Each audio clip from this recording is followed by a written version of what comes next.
रात्रि के समय में सरोवरों में कमल खिल रहे थे। वन में वृक्षों की पंक्तियां रंग बिरंगे पुष्पों के वृक्षों से लद गई थी।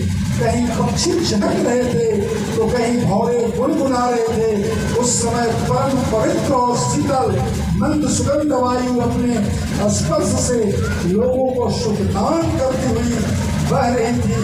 ब्राह्मणों के अग्निहोत्र की कभी न बुझने वाली अग्नियां जो कंस के अत्याचार से बुझ गई थी, वे इस समय अपने आप जल उठी।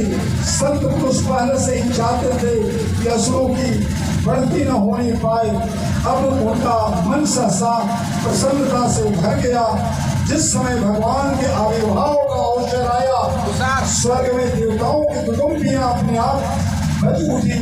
किन्नर और गंधर्व मधुर स्वर में गाने लगे तथा सिद्ध और चारण भगवान के मंगलमय गुणों की स्तुति करने लगे।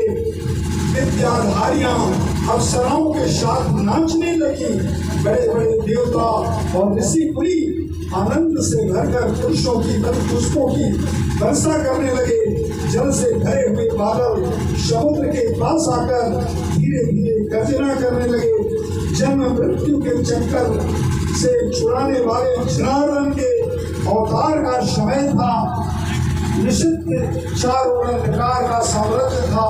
उसी समय सबके हृदय में विराजमान भगवान देवरूपिणी देवकी के गर्भ से प्रकट हुए। जैसे पूर्व दिशा में 16 कलाओं से पूर्ण चंद्रमा का उदय हो गया हो। वसुदेव जी ने देखा कि उनके सामने एक अद्भुत बालक है। उसके नेत्र कमल के समान कोमल और विशाल हैं। चार सुंदर हाथों में शंख, गदा, चक्र और कमल लिए हुए हैं। वक्षस्थल पर श्रीवत्स का चिन्ह अत्यंत सुंदर स्वर्णमयी रेखा है। गले में कौस्तुभ मणि झिलमिला रही है। वर्षाकालीन मेघ के समान परम सुंदर श्यामल शरीर पर मनोहर पीतांबर फहरा रहा है। बहुमूल्य रोजमनी के कृष्ण और कुंडल की कांति से सुंदर सुंदर घुंघराले बाल सूर्य के किरणों के समान चमक रहे हैं। कमर में चमचमाती करधनी की लड़ियां लटक रही हैं। बाहों में बाजूबंद और कलाइयों में कंकण शोभायमान हो रहे हैं। इन सब आभूषणों से सुशोभित बालक के अंग अंग से अनोखी झरा छिटक रही है। जब वसुदेव जी ने देखा कि मेरे पितृ के रूप में तो स्वयं भगवान ही आए हैं, तब पहले उन्हें असीम आश्चर्य हुआ। फिर आनंद से उनकी आंखें खिल उठी। उनका रोम रोम परमानंद से मग्न हो गया। श्री कृष्ण का जन्मोत्सव मनाने की उतावली में उन्होंने उसी समय ब्राह्मणों के लिए 10,000 गायों का संकल्प कर दिया। परीक्षित भगवान श्री कृष्ण अपनी अंग कांति से सुख का कृत को जगमग कर रहे थे। जब वसुदेव जी को यह निश्चय हो गया ये तो परम पुरुष परमात्मा ही है, तब भगवान का प्रभाव जान लेने से उनका सारा भय जाता रहा।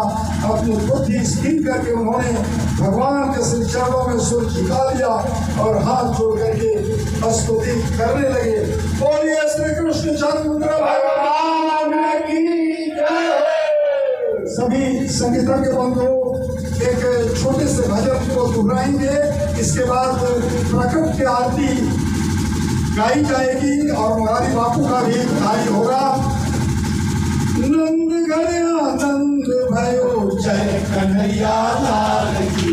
नंद गया नंद भयो जय कन्हैया लाल की। नंद गया नंद भयो जय कन्हैया लाल की। नंद गया नंद भयो जय कन्हैया लाल की। जय कन्हैया लाल की। मदन गोपाल की। जय कन्हैया लाल की। मदन गोपाल की। जय कन्हैया लाल की। मदन गोपाल की। जय कन्हैया लाल की। मदन गोपाल की। नंद गया नंद भयो जय कन्हैया लाल की।